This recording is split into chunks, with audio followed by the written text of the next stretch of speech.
we are doing something we've always wanted to do. We're doing the river architecture tour. At least I could kind of say it. Amy can't say it at all. But either ways, we're super excited to finally be on here. Here's the other two behind us. So if this is the first time you're tuning in with us, please like, subscribe, and do all of that stuff you YouTube people say. Let's see what they tell us about the river. Dope.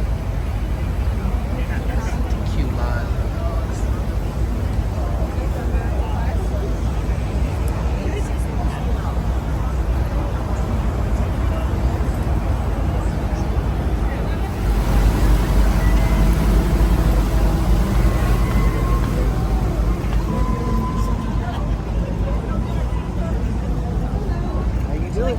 Sure. Thank you so much. So do you be nice in here?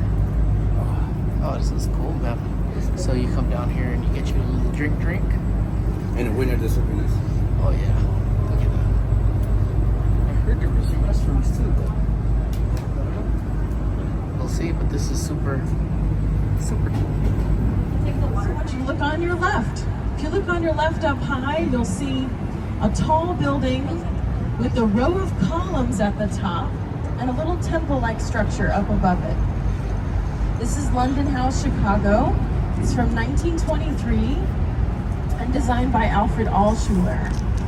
London House is another Beaux-Arts structure, that neoclassical Greek and Roman influenced design. You can tell in particular with those columns, those fabulous Corinthian columns, the ones with the little flourishes at the top. And that temple-like structure on the very top of the building is called a belvedere. A belvedere literally means beautiful view. And actually a lot of people rent out that space to propose to their fiancé up in that beautiful view. One of my favorite design features is that it looks like it's been pinched in the middle. It kind of curves here on the intersections of Michigan and Wacker streets. This was originally the home of the London Guarantee and Accident Company, a shipping insurance agency, which makes perfect sense. Chicago was one of the busiest ports in the United States, and we would have been able to take advantage of a shipping insurance agency.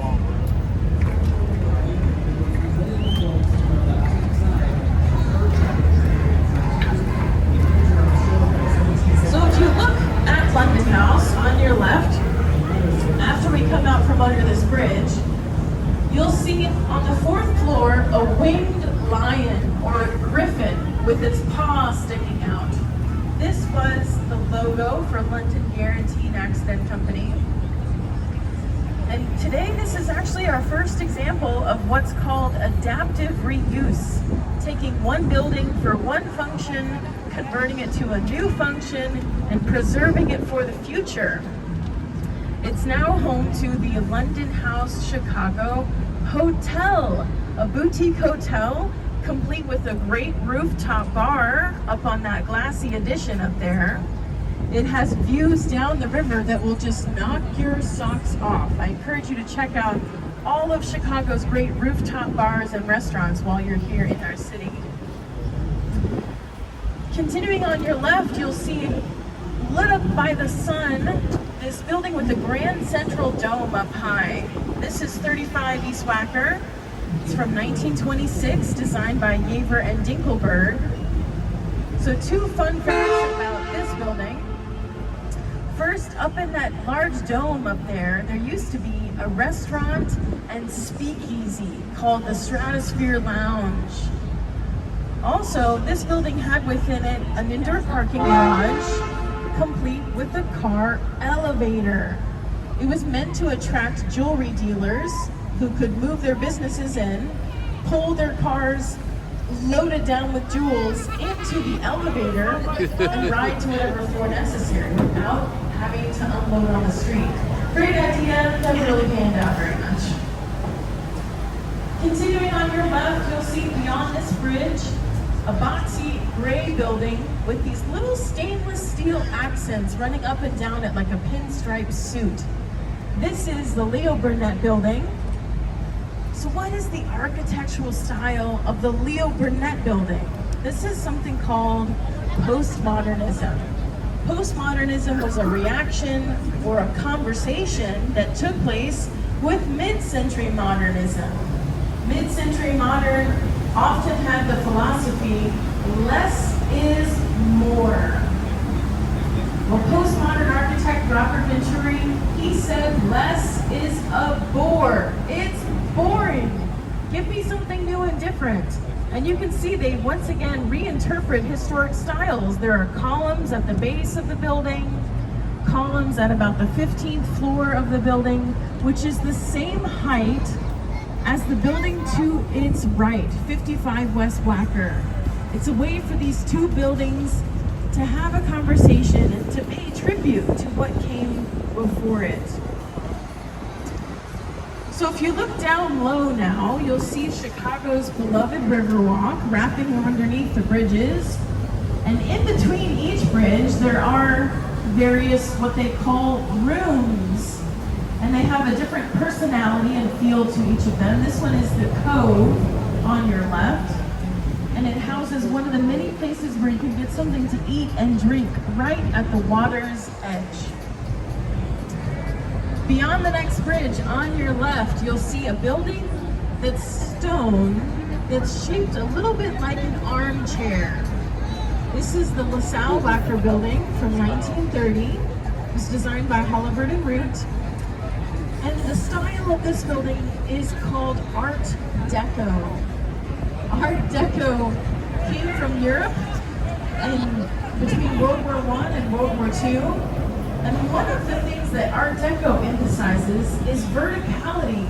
Look at this building on your left with the American flag down low. And notice the windows taller than they are wide. Smooth ribbons of stone running up and down the building, helping you notice how proud and tall she is. You also see a typical shape of a lot of Art Deco buildings here in Chicago. You could, because of a zoning ordinance, you could build of a certain height and then have a skinnier tower that allowed more light and air to reach the streets down below. So we'll look back down at the Riverwalk. We just passed the River Theater with those live trees and the stairs. And coming up on your left is the Water Plaza. And brave souls can rent little electric boats from there and cycle boats and paddle up and down on the Chicago River. There's also a water fountain at the back and a gelato stand, perfect for a day like today. Coming up beyond the bridge on your left, you'll see a building that kind of looks like it has two spikes sticking out the top of it, or two needles on the corners. This is 225 West Wacker. It's another postmodern building. In addition to reinterpreting historic styles, postmodern buildings are also very focused on their context, their actual physical location. So when we come out from under this bridge, look up high at the building, and you'll see in between those two corner features that look a little bit like bridge houses, you'll see what appears to be a bridge itself in the design of this building. And then down a few floors, there's a large vase or urn. This is actually a reference to one of Chicagoland's most famous architects, Frank Lloyd Wright.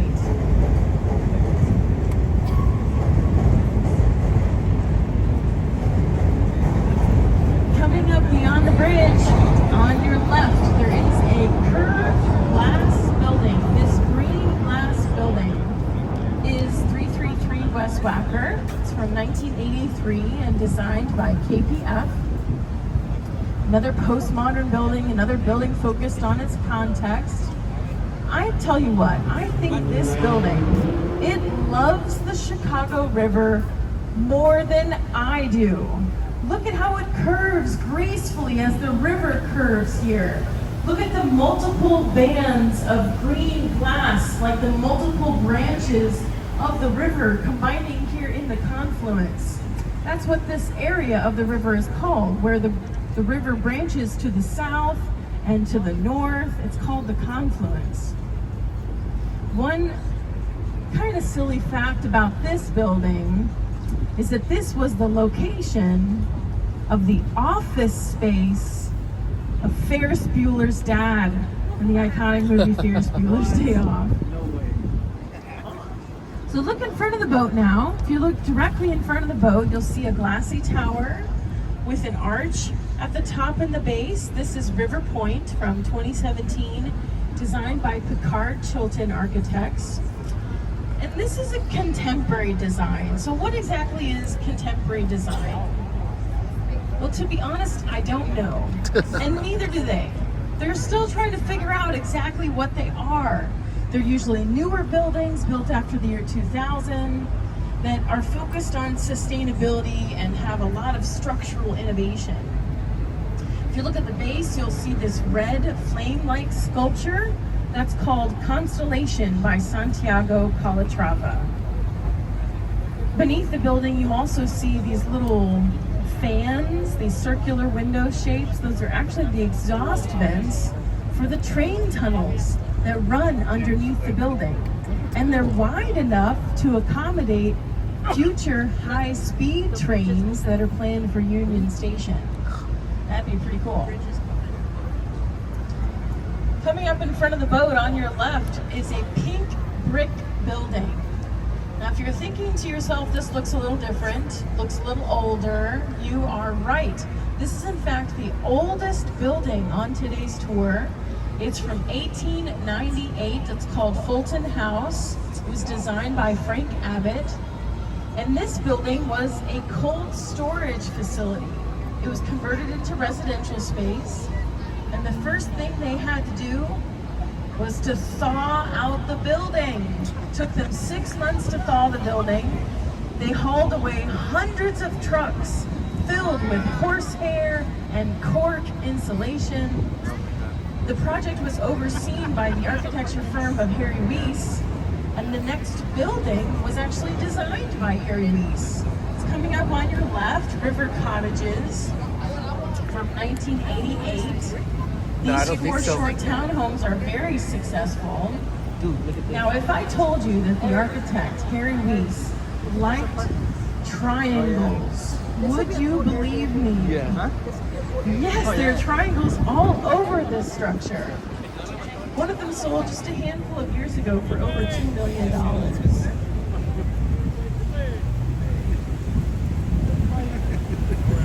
right, we're cruising into the North Branch now. And this is actually a great place to talk about the river and the changing in attitudes towards the river itself. So look on your right, and on your right you will see a blue and glass building that's the East Bank Club. It is a fitness facility. And when this structure was completed in the late 1970s, there were almost no windows on this side facing the river. Unfortunately, the river was dirty, a little bit ugly. It was not something people wanted to enjoy while working out on the elliptical. If you look out instead on your left, you'll see what a difference 20 years makes. This is Kinsey Park Townhomes from 2002, and notice how they embrace their neighbor, the river. There's all this great outdoor space, windows and balconies and landscaping. And right at the water's edge, there is a public sidewalk. That's right, I said public. This is a new construction, all new construction after the year 1998 is required to have public Riverwalk access.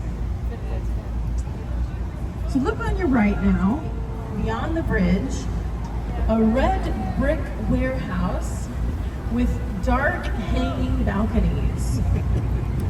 Those dark balconies that are hanging are almost always an indication that a building has been converted into residential space. So this started out as the Railway Terminal Warehouse Company, and it's kind of this idea from a warehouse to your house. It's another great example of adaptive reuse, taking one building for one function, converting it to a new function, preserving it for the future. It is said that the greenest building you could ever build, the most sustainable building you could ever build, is one that already exists, that you repurpose for a new life. So far on this tour, we haven't really talked very much about how all of these buildings stay up.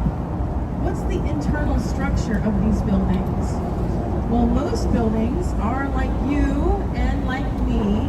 They have their bones on the inside, an internal skeleton that holds up the building.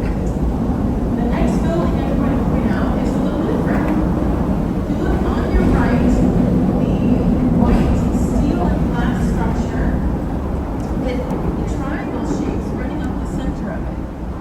This is Erie on the Park from 2002, designed by Lucien Lagrange, and it has an exoskeleton. All of the structural support for this is on the exterior, which creates some great open floor plans for the residential space, and it also creates some unique window shapes for the residential spaces on the inside.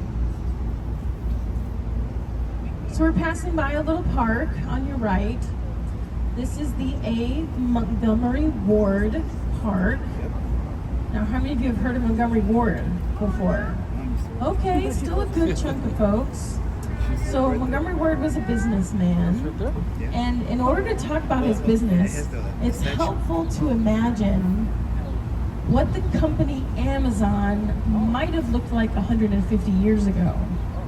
So Montgomery Ward, he was a traveling salesman. He would go to these small towns on the railroad, and he saw a unique opportunity to do what Amazon still does today, deliver customers' purchases through the mail. So in 1872, he started a mail order catalog business. His product catalog was one page.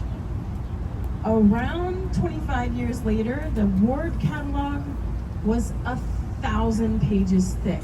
He said he could sell anything, plumbing equipment, entire houses. I believe at one point in time, he even had a photo of himself in his product catalog. But one of the keys to his success was the motto, satisfaction guaranteed or your money back. That was Montgomery Ward. The next handful of buildings that I'm going to point out actually all tie back to the Montgomery Ward business in some way. First one's coming up on your right. It's this cream-colored building with the dark hanging balconies. Again, those hanging balconies are an indication that a building has been converted into residential space. And this is an Art Deco building. And Art Deco, in addition to verticality, really loves applied ornamentation. Look at these great purple-brown medallions at about eye level with butterflies and sunflowers in them. And there's more medallions at the top of the structure.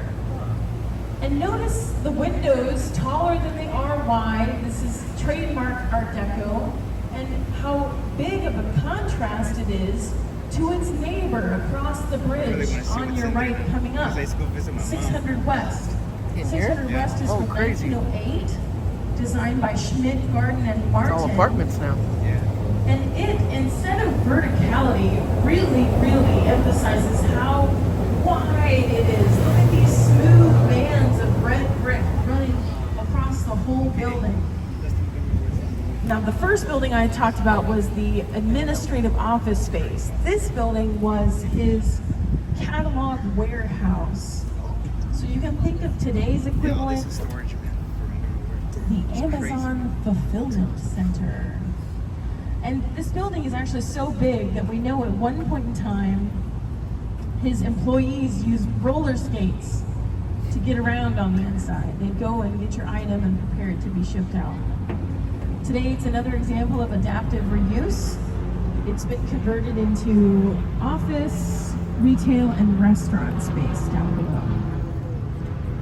So we're starting to turn around here. And actually, we have something cool to look at as we turn around. This is as far north as we're going. We're going to make a full U-turn here. And as we turn around, I want you to look down this left branch, basically right into the sun. Sorry about that. And if you kind of shield your eyes, you can see this large barge with sand and gravel on it. So this is the location of Yard 32. Yard 32 is one of the busiest concrete production yards in the entire United States. And this is an example of how Chicago is still a working river. But really it gives us a picture of what the river used to look like. It was an industrial highway with goods flowing up and down the river. It's said that there were so many merchant ships in the river that you could step from one boat to another and cross the river that way. Today, of course, it's a lot of lovely folks like you guys on tourist boats enjoying Chicago's architecture. Look quick up high behind the Echo sign and you'll see a statue of a green woman kind of posed gracefully. This is the logo for Montgomery Ward. She was called a Spirit of Progress. But I have also heard her nicknamed Our Lady of Perpetual Discount. So we do have a fun photo opportunity of her in between these two buildings. If you want to take a picture of Our Lady, she's posed gracefully, silhouetted against the blue sky coming up on your left. So cool.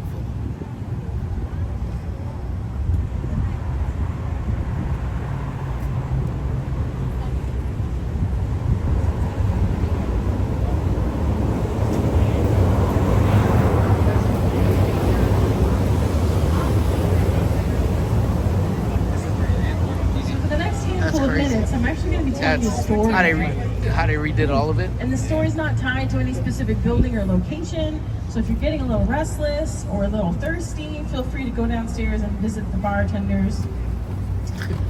So every year, the Chicago River is dyed green to celebrate St. Patrick's Day. I mean bright emerald Teenage Mutant Ninja Turtle colored green. This environmentally friendly color is dumped into the river in a tradition that goes back almost 70 years. But in the early days of Chicago's astronomical growth, we also dumped into the river. Unfortunately, the practice then was not environmentally friendly. We used the river as a means of removing our waste. Animal, industrial, human waste, all of this went into the river. The river was not green, but in fact described as black as ink and filled with untold abominations. Now, the Chicago River originally dumped into Lake Michigan, and this is where the trouble began, because Lake Michigan was our source of fresh drinking water. We were polluting our drinking water, led to a public health crisis, many Chicagoans dying from waterborne diseases. In fact, in the summer of 1854 alone, Chicagoans were dying at a rate of 60 people every single day. Something needed to be done. One solution proposed by a man named Ellis Chesbrough from Boston. Anybody in the boat from Boston today? Okay, so one of our heroes was a man from Boston. And this man, Ellis Chesbrough, he helped us by suggesting a tunnel under Lake Michigan to get our drinking water from farther offshore. Worked for a while, and then it didn't. The next plan Ellis Chesbrough came up with was, believe it or not, to reverse the flow of the Chicago River so that all that waste flowed away from our fresh drinking water. Now, today's solution may have just been, let's stop dumping waste in our river, but at the time, it took on a huge engineering project. They dug a canal across a small subcontinental divide. It took 6,000 people 8 years to construct. It required almost the same amount of land excavation as was later required for the Panama Canal. Eventually, by January of 1900, the canal was open. It was deeper than the surface of the river and deeper than the surface of Lake Michigan, and it used gravity to pull the water into the river to our friends in St. Louis. Anybody on the boat from St. Louis today? Okay, not today. Now, as you can imagine, St. Louis was not very happy we were sending our wastewater down to them. But I like to say that St. Louis had the last laugh. They take that water that we send down to them, they bottle it, and they sell it back to Chicago as beer. It's just a joke. It's a complete joke, everybody. In all seriousness, scientists have proven that the water is sufficiently cleansed by the time it reaches St. Louis. Now, today we are more careful what we dump into the river, especially with the establishment of the Environmental Protection Agency and organizations like the Friends of the Chicago River. Even though it continues to flow backwards to this day. Right after we go past it, look backwards and you'll see a large concrete block that's been painted yellow a long time ago. This is the counterweight that lowers and raises the bridge. We also have a fun photo opportunity coming up. We are headed back into the confluence, and there's going to be a really spectacular view on your left back up the main branch of the Chicago River. You'll see all the bridges and this canyon of architecture. Usually there's a bunch of boats.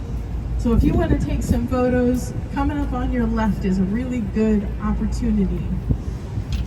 And I'm going to talk about a building right in front of the boat as you guys take your pictures. This building with a very narrow base, shaped a little bit like a martini glass, or a Y at the base of it. And here comes your photos on your left. So this martini glass building, it's 150 North Riverside from 2017. And it was designed by Getch Partners. And it doesn't reach its full width until the 8th floor. So how in the world does this building on your right, 150 North Riverside, not just fall right into the Chicago River?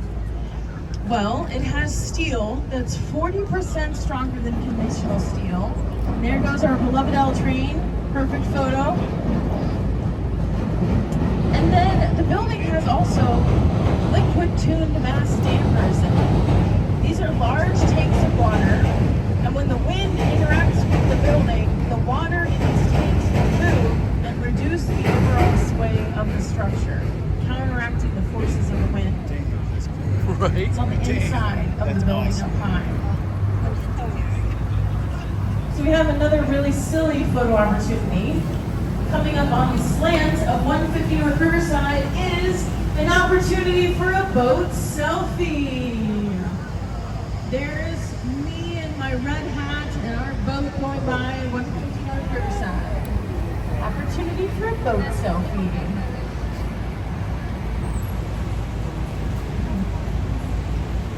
Look on your left now. On your left beyond the bridge, there's a glassy tower with a jagged edge to it. This was also designed by Getch, 2020, Bank of America Tower. And the weird shape, that jagged edge, is the result of a weird building site, but it also creates 14 corner offices for the bankers that work inside this building on every floor. So the lead designer for this firm, James Getch, he said that the way a skyscraper hits the ground is more important than the way a skyscraper hits the sky. And the team really have created this dramatic base with these trident-like columns and the public river walk behind it. It's really incredible. Coming up beyond this bridge on your left is the Civic Opera House. Right now they're sporting a really funny sign that says, "We can sing louder than the cicadas." That's pretty clever. So the Civic Opera House is from 1929, designed by Graham Anderson, Gross and White. And above this big blank wall, which is the location of the theater, you'll see these little balconies of the carved faces of of comedy and tragedy on them. Now, this building did have a little bit of a tragic start. The very first opera was performed just a few days after the stock market crash of 1929. The opera was Aida, in case we've got any opera fans on board. Today, thankfully, the building is home to the Lyric Opera of Chicago, very financially and artistically successful company. And just this last year, they did a fantastic production of Aida, coming full circle. So, I'm going to talk about a series of buildings now. A whole series of 4 buildings in a row coming up on your right. The first 2 are twins, Gateway 1 and 2, but all 4 buildings were designed by the same architectural firm and built within about 20 years of each other. Skidmore, Owens & Merrill is the firm, and this is a style that we've already talked about. Mid-century modern, lack of ornamentation, repeated patterns, a flat rooftop, simple elegance at its finest. Sometimes these buildings are also called Miesian, after the architect Mies van der Rohe. He didn't design these buildings, but he was kind of the master of mid-century modernism. And he came from Germany in the 1930s. He and his colleagues would go on to educate an entire generation of architects in this style, this less is more style. And it really allows the structural expression and the materials of a building to shine. The next building coming up on the right is the Fifth Third Center. It's also mid-century modern, but it shares a little bit of an influence with postmodernism in that it has color. It's got this white concrete that helps handle the gravity load or the wind loads here in Chicago.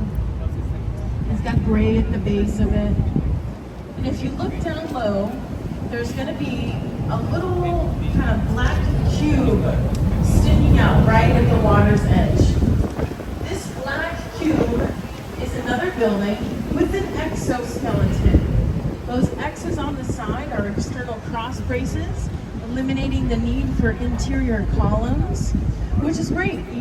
The original purpose of this was a trading floor for the mercantile exchange. Now it is home to a cafe and a fitness club, something for everyone. So if you want to, you can get yourself a croissant and then go work it off at the cafe or the fitness club. Coming up on your right is the 4th and final building in this series. On your right is Gateway 4, and it is a little different, right? It has this beautiful facade or curtain wall of glass. We're up to the 1980s at this point, and this is postmodernism.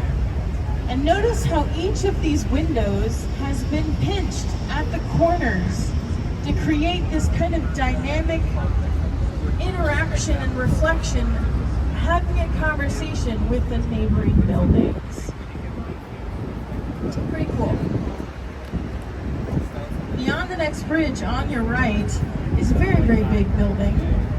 It is the old post office from 1921, designed by Graham Anderson, Probst and White. And this was the largest post office in the world when it was built, which makes sense. Chicago was home to a lot of mail order catalogs, and we needed this big post office to process all of the packages. Eventually the Postal Service moved out. We were a little worried about this building, had a ton of broken windows. Thankfully, it has recently been converted into office space, high-end office space. It's a great example of adaptive reuse. Now the building is so big, there's actually a 6-lane freeway that runs right through the center of it. And it's one of the loudest bridges on today's tour, so I'm going to pause as we go under it.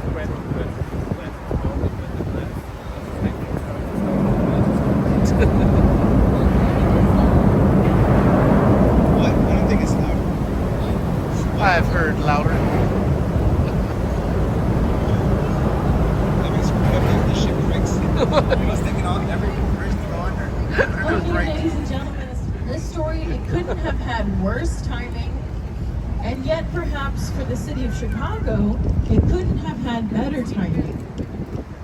I'm talking about the Great Chicago Fire of 1871. Couldn't have had worse timing. There had been almost no rain since July. The fire began October 8th. There were extremely strong winds that spread the fire the day that it happened. There was a lesser known fire the day before that exhausted firefighters and damaged fire equipment. But perhaps most important to the story, this was a time in Chicago's history when the city was built almost entirely out of wood. Wooden buildings, wooden sidewalks. The city was primed for a tragedy. Now you may have heard a story about Mrs. O'Leary and her cow, Daisy, knocking over a lantern to start the fire. It's not true. I told you about the cow. This is a folk tale. It was created by a reporter who wanted to sell newspapers. Regardless, the fire began at their barn and quickly swept through the city. It jumped the river here in the South Branch, burned all of downtown, jumped the river again near where we started our tour, burning to the far northern edge of the city. This fire was so hot, it melted metal. It turned stone to dust. It exploded trees, people. Unfortunately, it damaged 18,000 structures, it killed 300 people, and left a third of the population homeless, which was 100,000 people at the time. And yet, Chapter 2 tells us maybe there couldn't have been better timing for the city of Chicago. And I'm going to come back to that. But first, I want to point out this building coming up. This building on your left. This is River City. It's the curvy concrete building with windows shaped a bit like eyebrows. This is from 1988, and it was designed by the architect Bertrand Goldberg. Bertrand Goldberg, he believed in a city within a city. And even today, this building has the residential space up above, an education center, a convenience store, and a year-round boat marina. Bertrand Goldberg was a student of that mid-century modern master architect, Mies van der Rohe.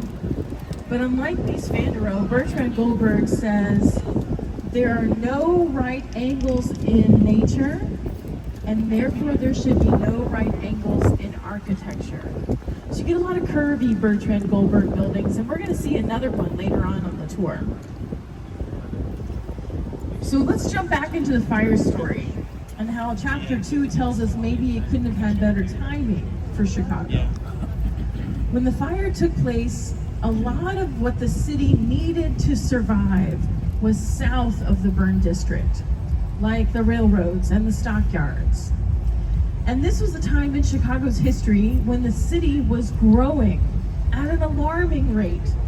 And with the fire, even more people came to Chicago seeking money and opportunity during the rebuilding phase. We became the fastest growing city in the world.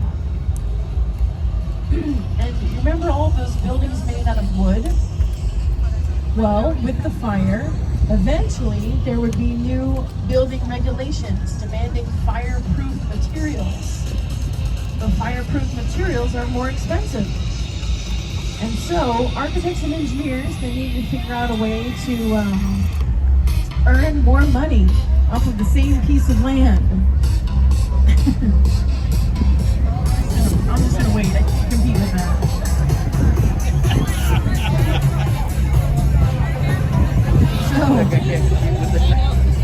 They earned more money off the same piece of land through skyscraper technology. Things like better electricity, the internal metal skeleton, and elevators. All of this allowed us to grow taller and taller, especially in the 1880s, eventually the 1890s. We would get some of our first tall skyscrapers.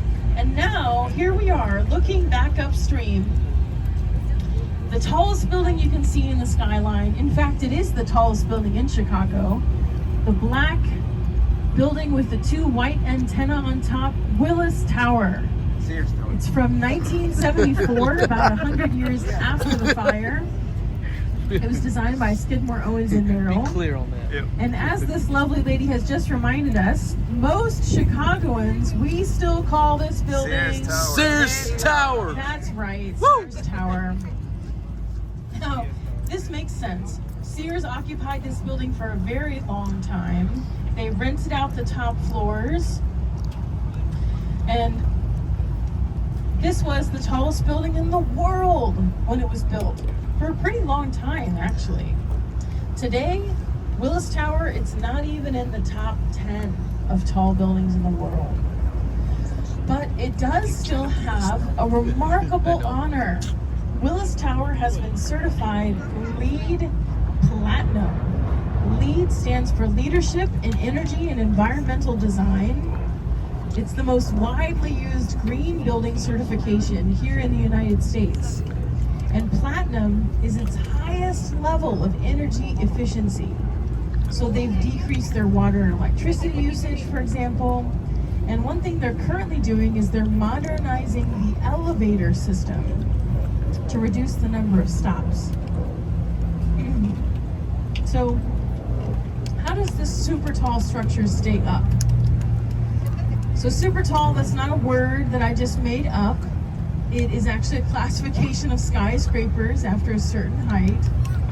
Well, perhaps the superstar behind Willis Tower was the structural engineer.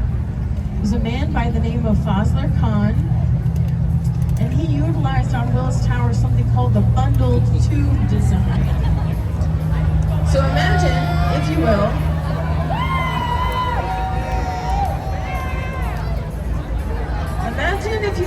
that I've given you a wooden pencil. You put it between your two hands. It's pretty easy to snap that pencil in half. But if I give you 9 wooden pencils bundled together, it's a lot harder to break them in half. And that's what's happening on Willis Tower. There are 9 square tubes that taper off at different heights, with 2 of them going the full 110 stories tall. So the current tallest building in the world, it's a building in Dubai. It's called the Burj Khalifa. Now, if you can imagine it, the Burj Khalifa is nearly twice as tall as Willis Tower.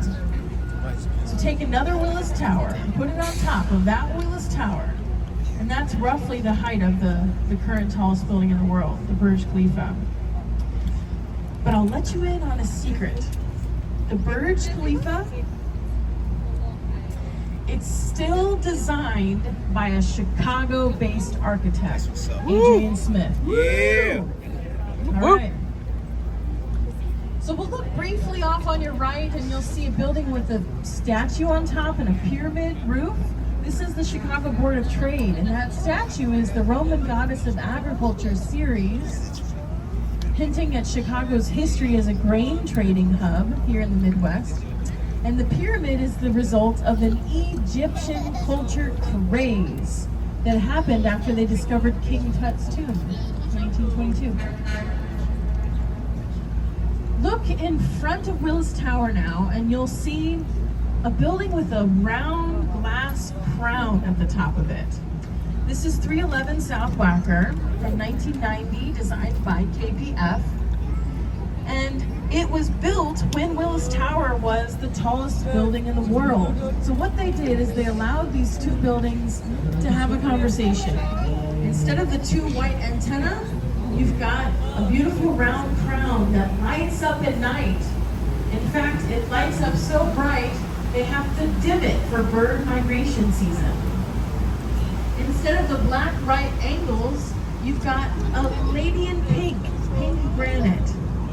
And on Willis Tower, you've got almost all of those 16,000 windows are identical. On 311 South Wacker, they're in different shapes and different patterns. It allows the postmodern masterpiece to stand on its own 2 feet and have a conversation with the mid-century modern masterpiece giant next door.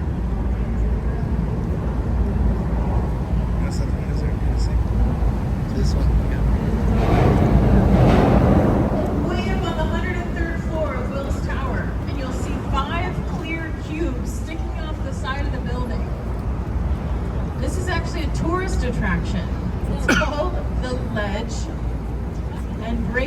people can step out onto clear glass and look straight down and out to the western prairie. Has anybody on the boat done it? Okay, a couple brave, crazy people on this boat. So I actually haven't done it yet. I need to. I'm working up the courage.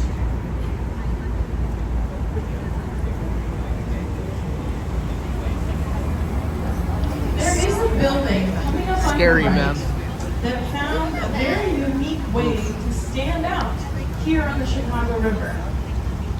If you look at this building on your right, it actually has a map. This gray mural is a map of the Chicago River. Oh, that's cool. And that red-orange rectangle, it's the "You Are Here" symbol. Oh. They literally put themselves on the map of the Chicago River. It's a pretty awesome way to stand out amongst Chicago's architecture. And other docents tell me they used to never even talk about this building, and then they put a map on it. So if you want to put your building on the map, put a map on your building. That's dope, dude. So I have a bit of a silly question. My question is, and it has a point to it, but my question is, have you ever wanted to just reach up and grab money out of thin air? Yes. Just reach up and grab money out of thin air. Can I get an amen? Amen. Okay. Well, as silly as it is, the railroad companies have figured out a way to do just that. It's a concept called air rights. They realized they could sell or even lease the air over their heads. And so architects and engineers, they needed to get creative to figure out how to build on top of active railroad tracks that would remain active during construction. All here on the left side of the branch of the river, you can see the railroads beneath the buildings. You can usually hear them as well. And I'm going to talk about 3 projects in a row that were all built using air rights. The first one is down the river. So you'll see a brick building. It says Intelsat on it. Does everybody see it? Okay, not that building. The one to the right of it. If you look to the right, you'll see a building that kind of has like an upside down white cage on top. This is the Boeing building. It's from 1990, designed by Perkins and Will. And it was built using air rights. There are traditional foundations at most of the building's corners. But the southwest corner, or the front left corner from here, they couldn't put traditional foundations right there because there were railroad tracks. So what they did is they constructed a truss on the top of the building. That white cage actually holds up that corner of the building, transferring the gravity loads like an arm holding a suitcase. Incredible engineering. The next building coming up on your left is another building built with air rights. It's 2 North Riverside Plaza. It's the stone one with the greenery growing on it. It's from 1929, designed by Halliburton and Root. And what the architects did here is that they actually pushed the building to the back part of the property, and on top of the railroad tracks put an open public plaza, which of course needs less structural support. So that's pretty creative and great. This was the home of the Chicago Daily News. So a lot of those flattened sculptures that you see, the bas-relief sculptures, relate to the history of journalism. Today, especially on a busy weekday afternoon, thousands of people stream through this building, coming and going from the various railroads that are still beneath the structure.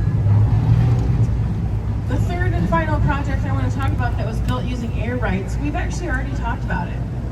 It's coming up on your left. It's the very, very narrow base building shaped like a martini glass or a ballerina on point.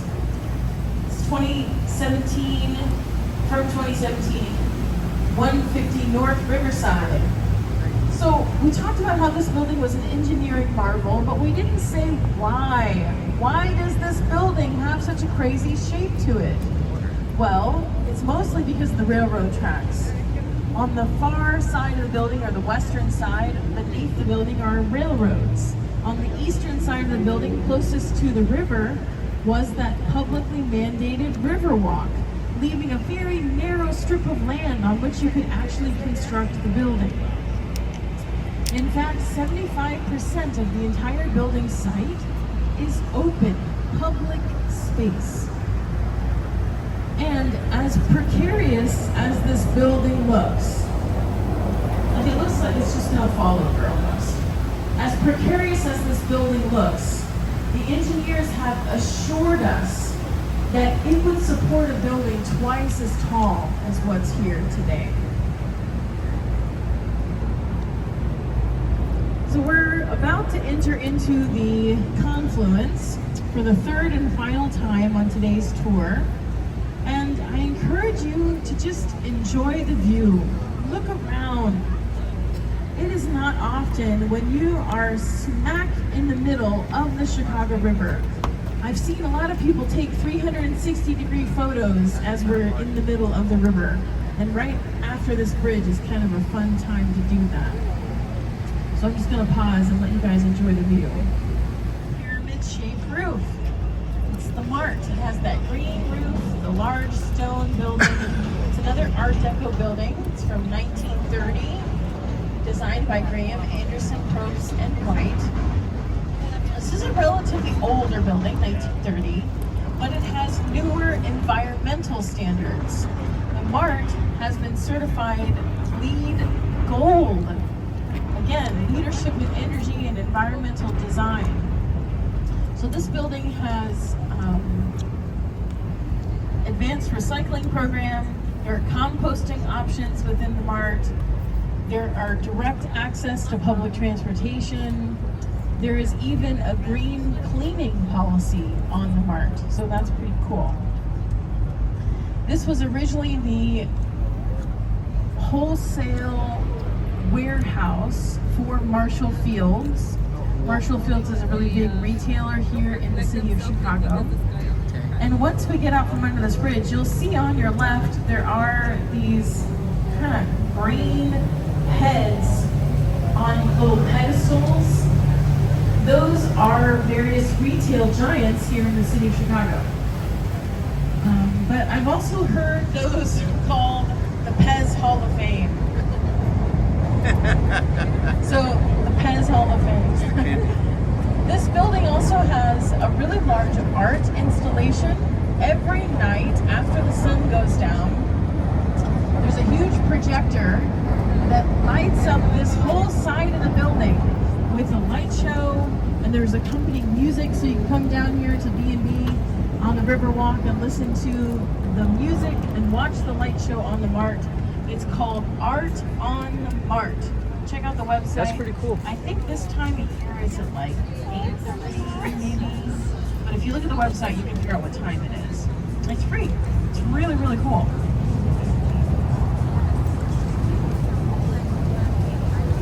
So look down the river now. If you look way down the river on the right at about 1 or 2 o'clock, there is a dark green skinny tower with a golden top on it. This dark green skinny tower with a little golden top on it. This is Carbide and Carbon. It's from 1929. And when the executives were first meeting with the architects to discuss the design of this building, they wanted one that looked like and was the color of an old-fashioned champagne bottle. And so, if you look at this building, people see not only the color, but the shape of a champagne bottle with that gold tower like the foil covering the cork. Only the gold on this building, it's real. It's real 24 karat gold. It's just very, very thin. So it's not worth climbing up there and scraping it off. coming into view on your left is the first of twin towers. These rounded towers, shaped a little bit like corn cobs, are in fact Marina City. They're from Bertrand Goldberg. Bertrand Goldberg was that city within a city gentleman that we saw on this river city on the South Branch. And when this was completed in 1967, the whole complex had within it a TV station, a bowling alley, a skating rink, a grocery store, a fitness club, the marina, the parking levels, and of course the residential space. And each of those residential spaces are shaped like a pie piece. So of course it really embodies the city within a city. And they're so iconic Chicago. They're featured in a lot of movies. One particular movie from the 1970s is called The Hunter. It starred Steve McQueen. And there was a high-speed car chase driving around these lower parking levels until Steve McQueen's chasing this guy, and the villain eventually loses control on the 17th floor and drives his car off the building into the Chicago River.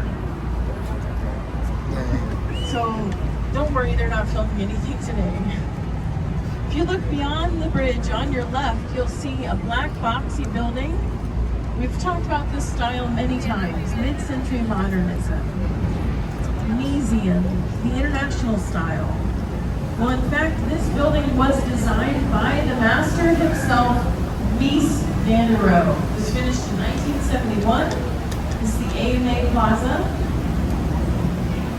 And what happens is it's allowing this right angle rectangular building to have a conversation with the curvy Bertrand Goldberg building on its left, even after both of the architects are long gone. This was the home of the IBM Corporation. Today it's the AMA Plaza, like American Medical Association, and the Langham Hotel.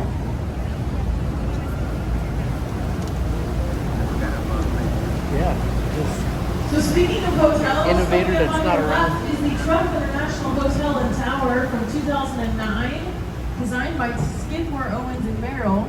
And this is Chicago's second tallest building, and we are right underneath it. So it's not a great place to talk about this building. I'm going to come back to it later on the tour when we can see it a little easier.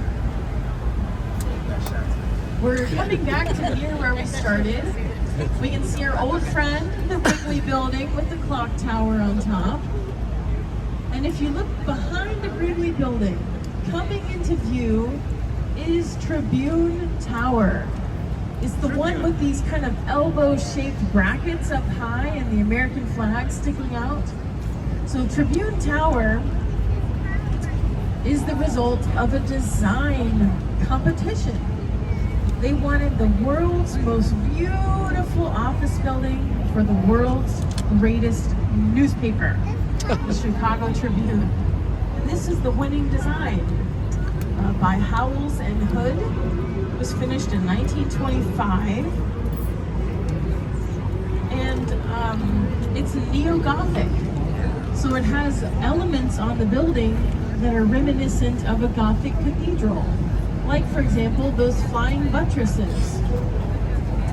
The elbow brackets at the top. Only the flying buttresses on this building are just for show, purely ornamentation. They serve no structural purpose whatsoever. So today, the Tribune Tower is another example of adaptive reuse. It's actually been converted into residential space. This is Tribune Tower Residences. So, for the right price, you too can live in Tribune Tower. And when you move in, you will have gained a new best friend that will bring over a bottle of wine anytime you'd like. That's me, in case you're interested. I would love to see the inside of Tribune Tower and see those views from the windows. Coming up on your left is another building with flying buttresses about halfway up, those elbow brackets. At the top, there's a peacock and the spire. This is, of course, the NBC Tower. It's from 1989, and it was designed by Skidmore, Owens and Merrill. So this is a relatively new building, Yeah. 1989, but it has a very historic feel to it. It almost reminds me of the Art Deco masterpieces from the 1920s and 30s. Windows taller than they are wide, smooth ribbons of stone running up and down the building, emphasizing how tall and proud it is. And the architect, the main designer for the project, was a man named Adrian Smith. And Adrian Smith, he actually likes to call this his heritage style for that reason. Some people think it looks a little bit like 30 Rockefeller in New York City.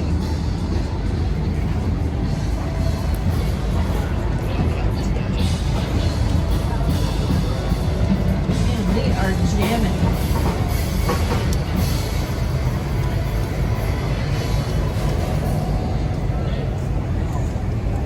The river. I was worried there because there was a tiny chance of rain, so we got lucky. I'm excited. Look on your right now.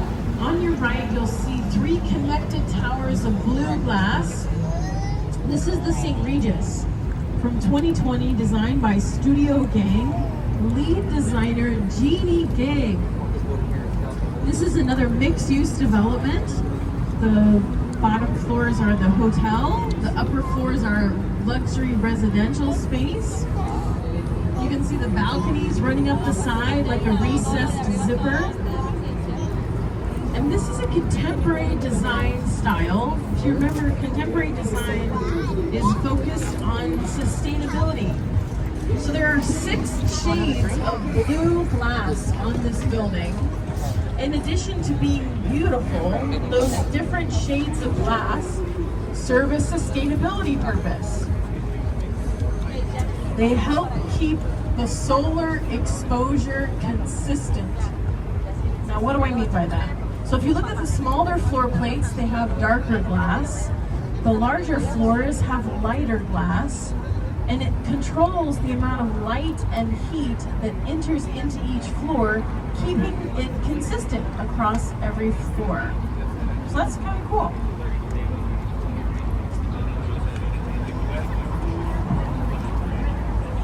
So we're headed out into the Turnip Basin at Lake Michigan. And this is another place where I like to talk about Montgomery Ward. Montgomery Ward was that mail-order catalog man, but he was also very important in protecting Chicago's lakefront. So when they were first drawing out maps of Chicago in 1836, they reserved the whole lakefront to remain forever open, clear, and free. Free from private development, people wanting to earn money and own Chicago's lakefront. And Montgomery Ward, he took that on as a personal challenge. He earned the nickname the Watchdog of the Lakefront. And yet, here we are. If you look on your left, beyond DeSable Lakeshore Drive, right on Chicago's lakefront, you will see Lake Point Tower. This black Kirby building is from 1968. It was the tallest residential building in the world. Now, how did this building get built on our beloved lakefront? Well, this building is the result of a loophole. There was a small exception made for harbor improvements, and so the developers launched on that and built Lake Point Tower. So I'm gonna pause as we go under Lakeshore Drive.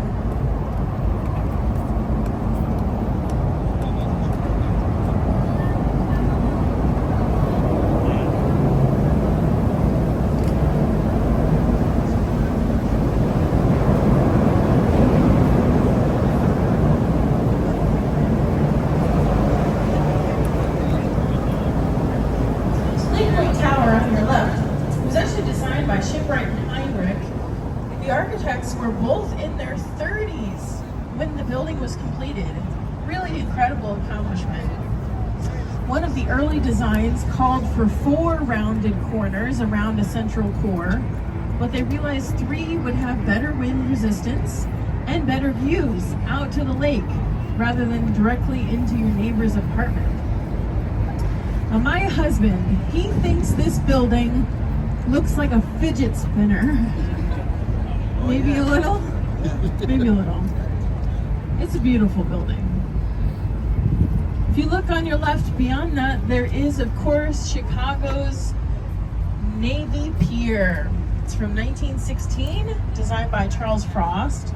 And it dates back to the time when the Chicago River was that industrial highway, served as a passenger and freight terminal.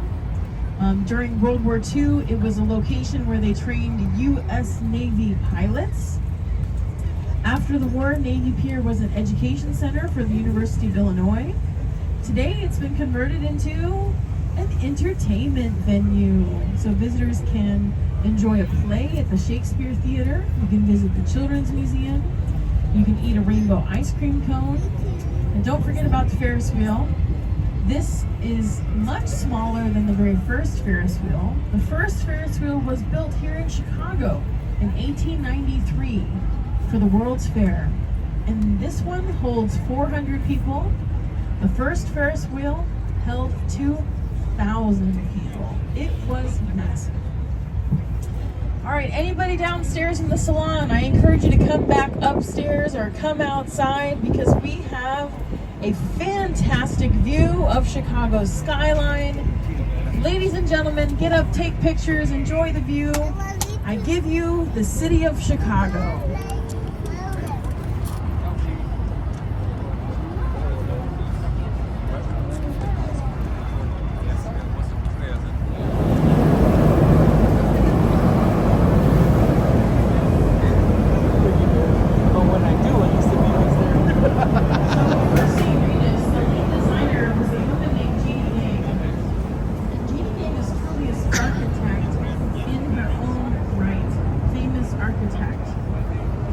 She was asked about those blow-through floors, and she said, you know, we could have disguised them to make them look like more of the rest of the building. Instead, we embrace them as the physics of a tall building. I also saw her in a recent TED Talk where she talks about pursuing an architecture that connects people. And notably, for the first time, this building provides a connection to the neighborhood behind it, Lakeshore East and its park, to the Riverwalk down here, right at the water's edge. What happens is this middle stem is actually suspended in the air, supported by the 2 side stems. And so cars and people can flow underneath the center stem of the building. When we get closer, you'll be able to see. For example, right down low, there's all of those kind of rectangular pillars that are lit up. If you look right beyond them, you'll see greenery. This is the park in Lakeshore East. So it's kind of cool that you can see right through the building because of the lift in the middle stem. This building also has another great rooftop bar and restaurant. Up there on that cube up high is Miru. It's a Japanese restaurant. It is very, very good, but it's also very, very hard to get into. Inside the cube is another restaurant called Tradita. It's an Italian place. Again, very good, very hard to get into. I encourage you to check out all of Chicago's restaurants while you're here in the city. Look in front of the boat now. Directly in front of the boat is the Trump International Hotel and Tower from 2009. This is a contemporary design style, but it's also postmodern in that it is focused on its context. So if you look at those curved setbacks, like where the double height mechanical floors are, they actually relate to the height of surrounding buildings. The lowest curve setback is roughly the height of the Wrigley Building to the right. The next curved setback is roughly the height of Marina City on its left, those corncob buildings. All of this depends on your perspective, of course. The very tallest setback curves right at the height of the AMA Plaza on the left, that black Mies van der Rohe building. It's a way for Trump Tower to pay tribute to the buildings that came before it, to have a conversation with its historic neighbors. So perhaps one of the most interesting features of Trump Tower is the internal structural support. This is a concrete core and outrigger system. So the outrigger beams, kind of like a downhill skier's poles, happen at the mechanical floor heights, and it reduces the need for interior columns so that it don't interrupt the view in the building. We are approaching the end of the tour. We're about to be back at the dock, and I have a few concluding remarks. The very first thing I have to say, sorry, it's a little loud. The very first thing I have to say is a safety concern. Please stay seated. Stay seated until the captain comes on the microphone and lets us know that it's safe to get off the boat. Chicago goes by many nicknames. It goes by the city of big shoulders, the city that works, perhaps the most American of all cities, the windy city, whatever the nickname. I hope Chicago has left an impression upon you. I hope you have a greater appreciation for design and architecture that you can take with you back to your own hometown. If you want to continue your architecture journey, I encourage you to visit the Architecture Center. We're located in this black building just up the stairs on Blackbird Drive. It's closed for the day, but your ticket will get you into the museum anytime in the next 7 days for a discount. It's only about $5 more, I think, to go into the museum. There's 2 floors of exhibits and a really lovely gift shop, and we offer a lot of walking tours. What else? Let's take a moment to thank the captain and the crew. Thank you, Captain, for keeping us safe out here. Now, I am a volunteer, which also means in this case, I do not accept tips. I'm very, very honored if you were considering giving me a tip. I don't take them. The very best thing you can do is actually to leave a review on TripAdvisor. The Chicago Architecture Center is the only nonprofit on the river, and your reviews help people find our education programs. So the back of that brochure that a lot of you took from me has a QR code, takes you straight to TripAdvisor. If you enjoyed this tour, my name is Amanda. If you did not enjoy this tour, my name is still Amanda, but you can let us know how we can improve. So remember just to stay seated, folks. I'm gonna go to the back of the boat and be the first one off the boat. If you have any questions, I'll be dockside. So thank you so much. Enjoy the rest of your day.